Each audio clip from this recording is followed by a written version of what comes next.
পিপিলিকার পাখা গজায় মরিবার তরে।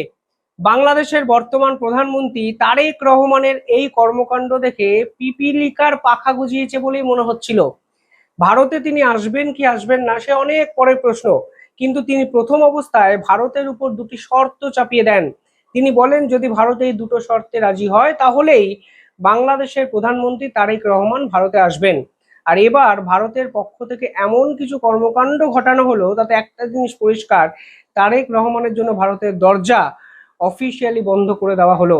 অর্থাৎ ভারত এক্ষেত্রে বাংলাদেশকে নিয়ে কোনো ধরনের নম্র স্বভাব বা আচরণ করলো না, উল্টে বাংলাদেশের এই বারবারন্তকে গলা টিপে মেরে দিল আন্তর্জাতিক স্তরের সামনে।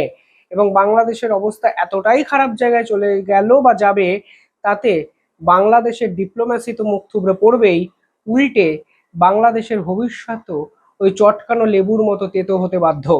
কি হলো হঠাৎ করে? ভারত বাংলাদেশের সম্পর্কে নতুন আপডেট কি এলো? কেনই বা ভারত ও বাংলাদেশের মধ্যে সংঘাত ফের একবার চরম জায়গায় পৌঁছাতে পারে? আজকের এই ভিডিওতে আমি ডিটেলে আলোচনা করব। ভিডিওটি শেষ অবধি দেখবেন। চ্যানেলটিকে ভালো লাগলে একটু সাবস্ক্রাইব করবেন এবং নিয়মিত কমেন্ট করবেন। অনেকে বলেন আমাদের ভিডিও আপনাদের টাইমলাইন অবধি পৌঁছয় না, তার একটাই কারণ আপনারা নিয়মিত কমেন্ট করেন না এবং সাবস্ক্রাইব করে বেল আইকনটি ক্লিক করে রাখেননি। যাই হোক, কালকে ভারতের পক্ষ থেকে একটি বিবৃতি জারি করা হয়।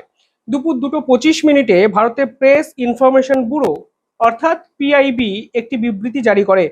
সেখানে বলা হয় বাংলাদেশের প্রধানমন্ত্রী তারেক রহমান ভারতে আসবেন এবং তাকে আমন্ত্রণ জানানোর জন্য নির্দিষ্ট কিছু অনুষ্ঠানের প্রস্তুতি শুরু করা হয়েছে। কিন্তু 1 ঘন্টার মধ্যেই সেই বিবৃতিটি 180 ডিগ্রি বদলে যায়।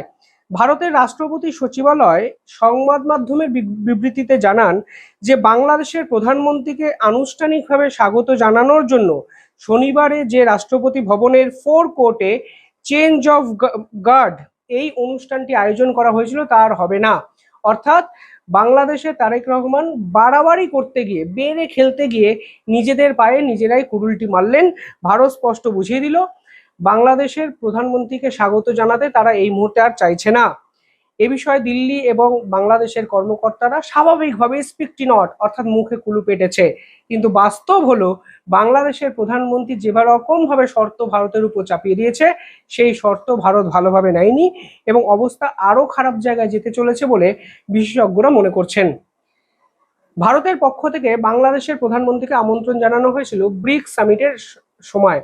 ভারত মনে করেছিল যে বাংলাদেশ এই মুহূর্তে যদি পাকিস্তানের মতো আচরণ করে তাহলে ভারতের পূর্ব এবং পশ্চিম দুপ্রান্তেই নাশকতার হামলার ছক যেমন বৃদ্ধি পাচ্ছে, ঠিক সেরকম ভাবে জাতীয় নিরাপত্তাও একটা বড়সড় থ্রেট হতে পারে।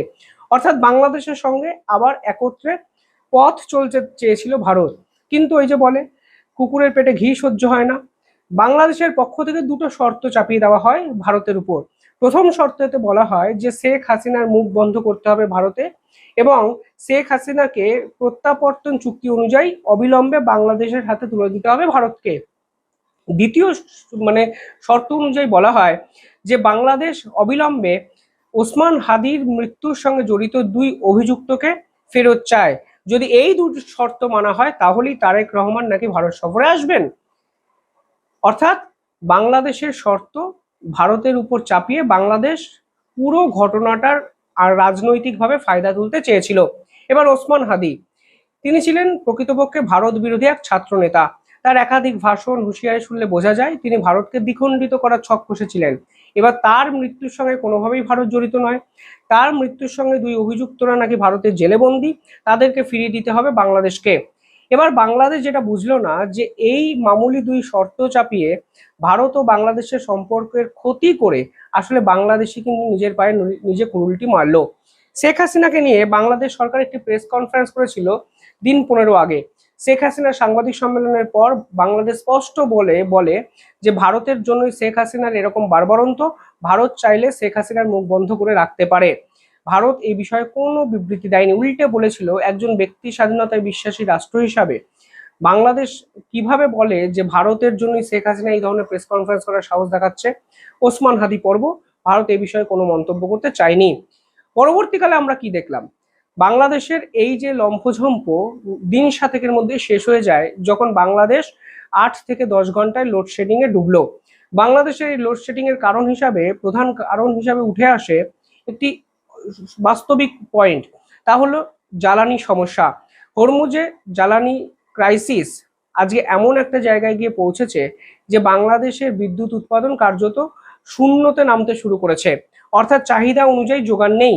ফলে ভারত যদি ডিজেল দেয় তাহলেই তারা বিদ্যুৎ উৎপাদন করবে, না হলে তাদের সরকারি কলেজ অফিস আদালত অচিরেই বন্ধ করে দিতে হবে।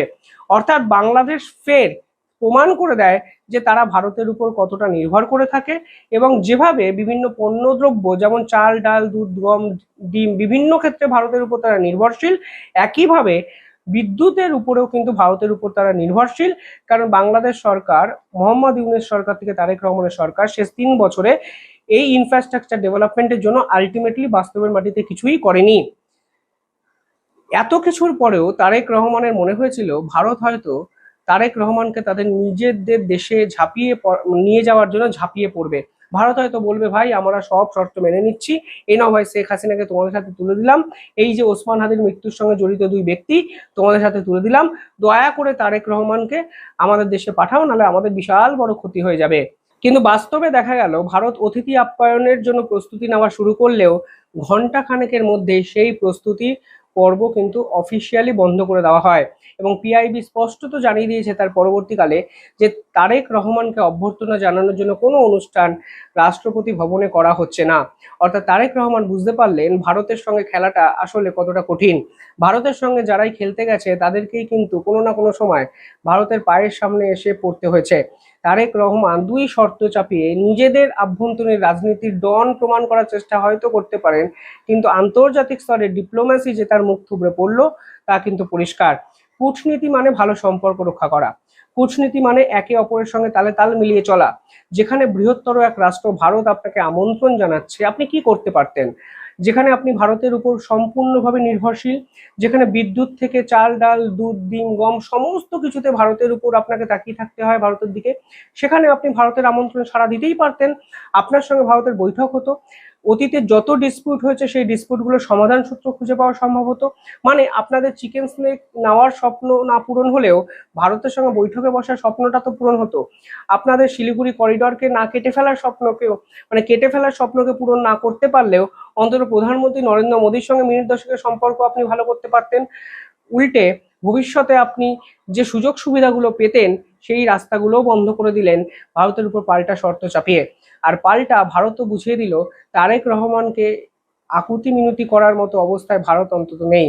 আর ব্রিক্স সামিট শুধুমাত্র ভারতের জন্য ইম্পর্টেন্ট ছিল না, ব্রিক্স সামিট বাংলাদেশের জন্য ইম্পর্টেন্ট ছিল।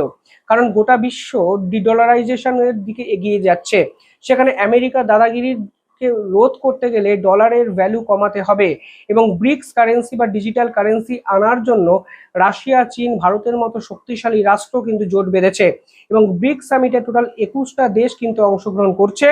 ভারত চেয়েছিল বাংলাদেশ যদি ব্রিক্স সামিটে আসে তাহলে ভারতে এবং বাংলাদেশের মধ্যে একাধিক দ্বিপাক্ষিক বৈঠক হতে পারে এবং সম্পর্ক জোরদার হতে পারে। ব্রিক্স সামিটে বাংলাদেশকে ইনক্লুডও করলে দক্ষিণ এশিয়ার রাজনীতিতে এক শক্তিশালী ফুটফল হতে পারে ভারতের। কিন্তু তারেক রহমান এত কিছু না ভেবে, লং টার্ম জিওপলিটিক্যাল গোলটা না ভেবে তিনি পাকিস্তানের ফাঁদে পাটা দিল, ভারতের বিপক্ষে তিনি শর্ত চাপালেন, যেই শর্ত ভারত তো পূরণ করলোই না, উল্টে তারেক রহমানকে আমন্ত্রণ জানানোর জন্য যে অনুষ্ঠান আয়োজন করার কথা ছিল সেটাও কিন্তু বাতিল করে দিল ভারত সরকার। অর্থাৎ নিজের পায়ে নিজে কুরুলটি মারল বাংলাদেশ। তারেক রহমান এবার ভবিষ্যতে কোন দেশে মিটিং করতে যান এবং সেই দেশ বাংলাদেশের অর্থনীতিকে কিভাবে চাঙ্গা করে তা দেখার জন্য বিশ্বাস করুন আমি অন্তত উদ্গ্রীব হয়ে বসে আছি। আর যাই হোক, পাকিস্তানপন্থী বাংলাদেশ পাকিস্তানের সঙ্গে ব্যবসা বাণিজ্য করে তাদের অর্থনৈতিক ভাগ্য বদলাতে পারে, এই রকম অতি বড় বাংলাদেশ প্রেমীও হয়তো এখন ভাবছেন না। হ্যাঁ, ভাবছেন কিছু উগ্র ইসলামপন্থী, জামাতপন্থী ছাত্র নেতারা ভাবছেন, কিন্তু বাস্তব যে কত কঠিন তা কিন্তু ভারত বাংলাদেশকে ফের একবার বুঝিয়ে ছাড়লো। আর এরই নাম ভারত।